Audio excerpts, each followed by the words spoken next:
আপনারা অল্প কিছুজন খেসারত দিতেছেন আর আমরা হাজার হাজার রোগী এখানে আমাদের ভবিষ্যতের একটা বিষয় আছে, আমাদের ভবিষ্যতে বাচ্চার ভবিষ্যৎ আছে না, আমাদের ল্যাংড়া পানিয়ে দিয়ে দৌড়াইতেছি, আপনারা আমাদের ক্রস করে দিয়েছেন কেন?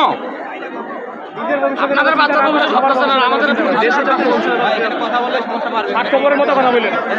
একবার রোগী নিয়ে আসছেন যে আপনার কি গাড়ি? আমাকে ছেড়ে দেন, আপনাকে রোগীর কথা বলছে, আমার নিজের পা ভাঙ্গা আমি আরে কান্দে করে হাঁটতেছি।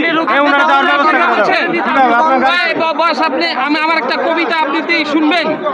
আমি বলেন। জীবন যুদ্ধ ওহে পথিক, তোর চলার পথে বহু না জানা সমস্যা এসে ধরবে তোকে ঘিরে, এতে তোর কষ্ট হবে, দুঃখ হবে, মনে পাবে ব্যথা, তাই বলে তাকে বদ্ধ করে চুপটি করে বসে থাকলে জীবন হবে বৃথা। আছে তোর বিবেক বুদ্ধি, আছে তোর মহৎ শক্তি, ঝটপটতা কাজে খাটা, অপদার্থ কুৎসিত ভয়ঙ্কর লোকগুলো এই কাজে দিবে বাধা, তখন তাকে শক্ত হাতে রুখতে হবে, উচিত শিক্ষা দিতে হবে, তোকে বাঁচার মতো বাঁচতে হবে, নইলে তুই হেরে যাবি, সারা জীবন কষ্ট পাবি, দেখবি তাতে কত জ্বালা, হারাবি না বুকের বল, তাকে শক্ত করে আঁকড়ে ধর, সুখের জীবন ভর। আপনার কি গাড়ি?